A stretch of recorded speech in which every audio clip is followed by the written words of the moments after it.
और रविवार की प्रदोष, जो काम दुनिया में कोई नहीं कर सकता वो अचूक फल की प्राप्ति रविवार की प्रदोष करा देती है। और रविवार की जब प्रदोष पड़ती है तो शिव बेलपत्र के पेड़ के नीचे निवास करते हैं।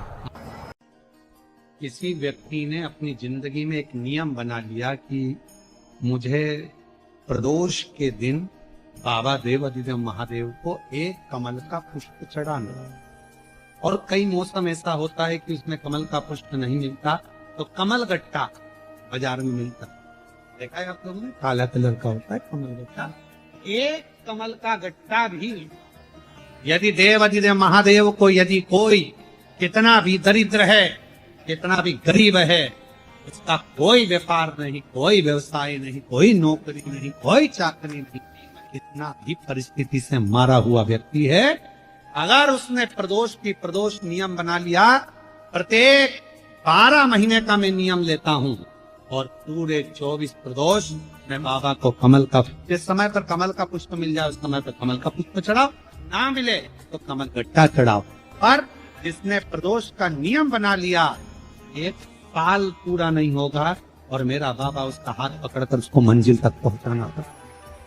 कितना भी दरिद्र, कितना भी दरिद्र, ये लोमश ऋषि की कथा कहती है, ये लोमश बाबा का चरित्र कथा, कितनी भी गरीब परिस्थिति क्यों ना हो, कितना भी दरिद्रपन क्यों ना हो, कुछ नहीं घर में, प्रदोष काल का दीप, प्रदोष काल की आराधना, प्रदोष काल की साधना और प्रदोष काल में परमात्मा का लिया गया नाम हमारे करोड़ों करोड़ों करोड़ों करोड़ों पुण्य को प्रबल कर देता है और हमारे पाप को छिन्न कर देता है। हमारे पाप प्रदोष के समय पर अगर मान लो कोई भिखारी से भिखारी व्यक्ति भी है जो ठेला चला रहा है, उसके पास में खाने के लिए कुछ नहीं है, फटे कपड़े पहन रहा है, उसकी जिंदगी में कुछ भी नहीं बचा और कर्जे में लदालूम हो गया, एक चावल का दाना अगर वो प्रदोष के दिन, प्रदोष काल में शाम के समय पर शंकर के शिवलिंग पर चढ़ा देता है तो 3 या 4 प्रदोष में उसका कर्जा चूकना प्रारंभ हो जाता है। प्रदोष का विधान। एक बेलपत्र, एक धतूरा, धतूरा जानते हो? अरे बोलो तो जम के, जानते हो ना? एक बेलपत्र, एक धतूरा, एक शमीपत्र। शमीपत्र कितना?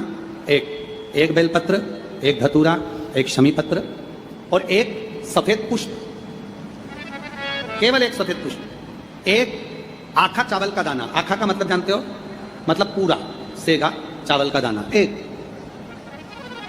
एक चावल का दाना, एक सफेद पुष्प, एक धतूरा, एक बेलपत्र, ये सब हाथ में लेकर अगर तुमको ऐसा लगता है कि आपको ऐसा महसूस होता है कि मेरी सारी राहें बंद पड़ी हुई है और मैं जिस काम में हाथ डालता हूँ वो काम आज होता ही नहीं, दिन लग जाते हैं, जब दुनिया के लोगों के पास में सुख आ जाता है तब भगवान मुझे सुख देता है, जब दुनिया का भला हो जाता है तब मेरा भला होता है, भगवान मेरी सुनता नहीं, सब राहें बंद है मेरी, कोई रास्ता सूझ ही नहीं आता। अगर मैं फसल लेने की सोचता हूं तो फसल नहीं आती, काम करने की सोचता हूं तो काम नहीं होता, कुछ ना कुछ टेंशन मेरी जिंदगी में है। तो कभी मौका मिल जाए जिस दिन तुम्हारे हाथ में ये सभी चीजें हों, बेलपत्र, धतूरा, पुष्प, शमीपत्र, चावल का एक दाना, ये सब तुम्हारे हाथ में हो और शिवरात्रि का दिन हो, 12 महीने कोई सी भी शिवरात्रि का दिन हो, उसी शिवरात्रि के दिन जिस दिन आप दोपहर में मंदिर चले जाएं या शाम को जाएं या सुबह जाएं, कभी भी, पर शिवरात्रि के दिन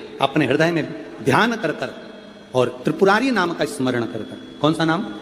त्रिपुरारी नाम का स्मरण कर कर भगवान शिव से अपने मन की बात कहकर, भोला सब दुख काटो, त्रिपुरारी नाम का स्मरण कर कर हाथ में लेकर भगवान शिव के शिवलिंग पर अगर हम समर्पित कर देते हैं तो ये निश्चितता है राहें अपने आप खुलना प्रारंभ हो जाती है, कार्य सफल।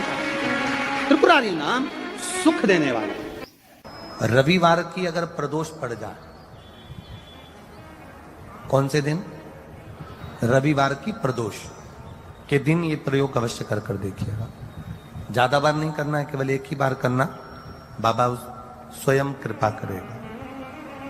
अपने मंदिर में, अर्थात अपने घर के पास कोई मंदिर हो, शिवालय हो, देवालय हो, जहां शंकर भगवान विराजमान हो, शिवलिंग हो, ऐसी जगह पर अवश्य करें। हमें कहीं दूर जाकर ये प्रयोग नहीं करना है, अपने शिवालय, अपने जो घर के आसपास में शिवालय हो वह। एक बेलपत्र अशोक सुंदरी वाली जगह। अब उसको अशोक सुंदरी की जगह पर भी चढ़ाने का तरीका क्या है? ये शिवलिंग है, ये जलाधारी है, ये जल बहता है, बीच में जो मोटी सी लाइन है वो अशोक सुंदरी का स्थान, ये जो भाग है षडानंद कार्तिकेय गणेश जी और कार्तिकेय जी का। जलाधारी मतलब माता पार्वती जी का हस्तकमल, शिवलिंग मतलब भगवान शंकर का स्वरूप। ऊपर से जो बूंद बूंद पानी इस पर गिरता है वो शंकर भगवान की 5 लड़कियां, जया, विषहरा, शामली बारी, दौतली और देव। शिव जी की 5 लड़कियां ऊपर, एक लड़की शंकर भगवान की 6 नंबर की अशोक सुंदरी उनके चरणारविंद के पास, उनके गणेश षडानंद कार्तिकेय के मध्य में।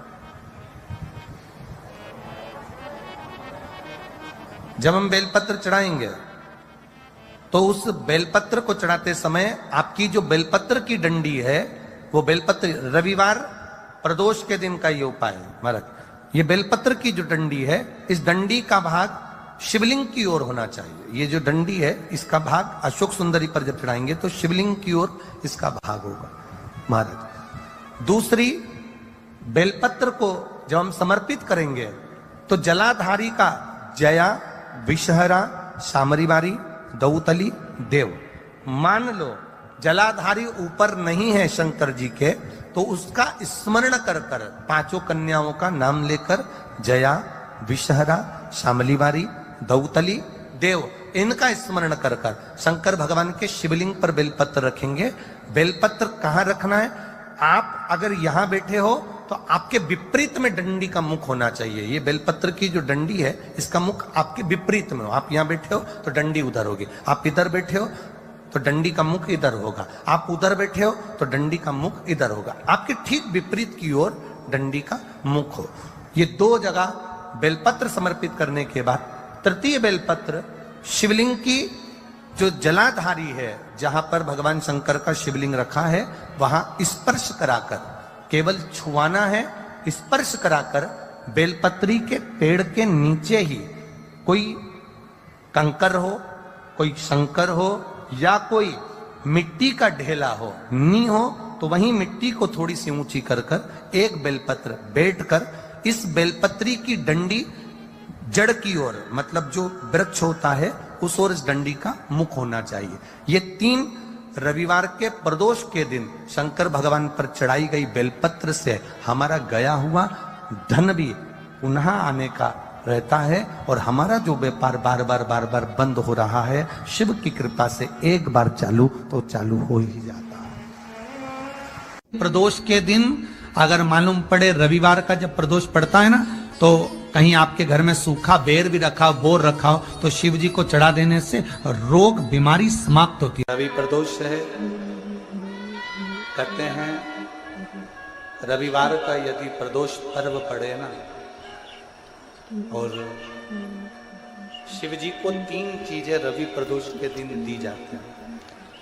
पहले नंबर पर 1 लोटा जल, दूसरे नंबर पर प्रदोष काल में दीपदान, और तीसरे नंबर पर भगवान शंकर के नाम का उच्चारण। पंचाक्षर मंत्र या षडाक्षर मंत्र या श्री शिवाय नमस्ते। जिस दिन रविवार की प्रदोष पड़े उस दिन एक लाल वस्त्र में पीली सरसों रखकर और उसके अंतर्गत कुछ भी एक, या तो बबूल का कांटा ना मिले तो गुलाब का कांटा ही उसके अंतर्गत रखें, और उसको शिव मंदिर का स्मरण कराकर शंकर भगवान का नाम लेकर रू भैरव, तो शिव पुराण कह रही है कि उस सरसों को, कांटे को रू भैरव का नाम लेकर जिस व्यापार जो नहीं चल रहा है, दुकान जो नहीं चल रही है, तो दुकान के सामने उस व्यापार के सम्मुख में उसको जला दिया जाता है। ये करा जाता है रवि प्रदोष के। कौन से प्रदोष? जो सुख का भान करा, व्यापार की उन्नति के लिए, समृद्धि के लिए, लक्ष्मी के लिए इसका प्रयोग किया। तो 12 महीने की शिवरात्रि नहीं कर पाता और 12 महीने शंकर जी का पार्थिव लिंग का पूजन नहीं कर पाता, मात्र एक शिवरात्रि के दिन भी अगर वो पार्थिव लिंग का पूजन कर लेता है तो पूरे वर्ष की शिवरात्रि का फल उसको एक बार में ही प्राप्त। तो जिंदगी में उसने कोई व्रत किए ना किए हों, अगर एक व्रत शिवरात्रि का, प्रदोष की पीठ से लगी हुई शिवरात्रि का अगर कर लेता है तो उसको पूरे जीवन के व्रत का पुण्य फल प्राप्त होगा। एक व्रत शिवरात्रि का प्रदोष पर्यंत की, अर्थात प्रदोष की पीठ से जुड़ी हुई। महीने प्रदोष आती है, हर महीने शिवरात्रि आती है। प्रत्येक शिवरात्रि, प्रत्येक प्रदोष को आप मिट्टी के अंदर मक्खन या गाय का दूध या गाय का घी, देसी गाय का मिलाकर शिवलिंग बनाकर उसकी पूजन करना प्रारंभ करें। 1 साल पूरा नहीं होगा, भले 20 साल हो गए होंगे, पर आपका गर्भ जरूर फेरेगा, ये निश्चित। भले 20 साल हो गए, 22 साल हो गए, 25 साल हो गए, डॉक्टर ने मना कर दिया नहीं होगा, फिर भी आप बाबा पर भरोसा, बोल बम का नारा है, आप विश्वास के साथ शिव की आराधना करिए। गाय, देसी गौ माता का दूध, मक्खन, घी, ये हमारे मिट्टी के अंदर मिलाकर जब हम शिवलिंग का निर्माण करते हैं तो हमारा वंश बढ़ता। महीने में एक बार बेलपत्री के वृक्ष के नीचे जाऊंगी और बेलपत्री के वृक्ष के नीचे जल चढ़ाकर आऊंगी, जिससे बेलपत्र के वृक्ष की छांव मेरे मस्तक पर पड़े। कहते हैं एक बेलपत्र के वृक्ष में 33 कोटि देवी देवताओं का निवास होता है।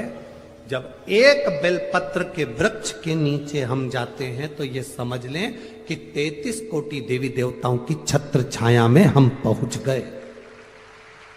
33 कोटि देवी देवताओं की छत्र छाया में हम पहुंचे। ये भाव अपने भीतर प्रकट करो। 33 कोटि देवताओं का आशीर्वाद हमको मिल रहा है, उनकी छत्र छाया में हम पहुंचे, उनका आशीर्वाद हमको प्राप्त हो रहा है।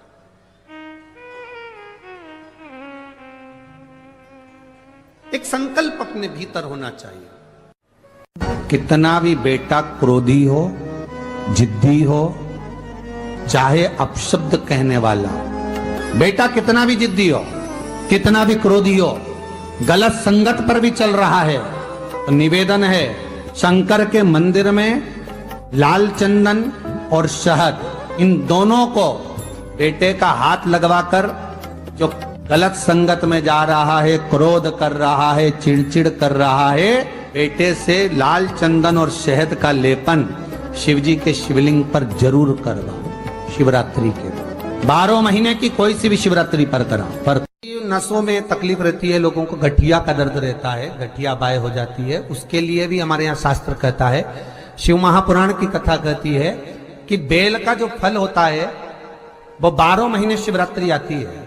12 महीने शिवरात्रि को बेल का जो फल होता है उस फल को सुखाकर रख लो और 12 महीने की शिवरात्रि पर शंकर भगवान के शिव मंदिर में दोपहर के ठीक 12 बजे जाकर शंकर को समर्पित करो।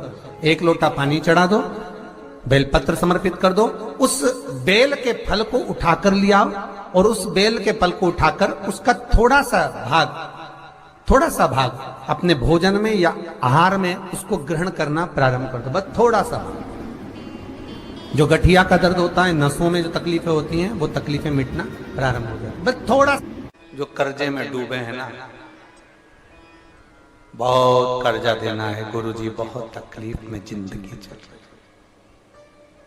हम बहुत जगह जाते हैं, प्रार्थना करते हैं, निवेदन करते हैं, बहुत जगह जाकर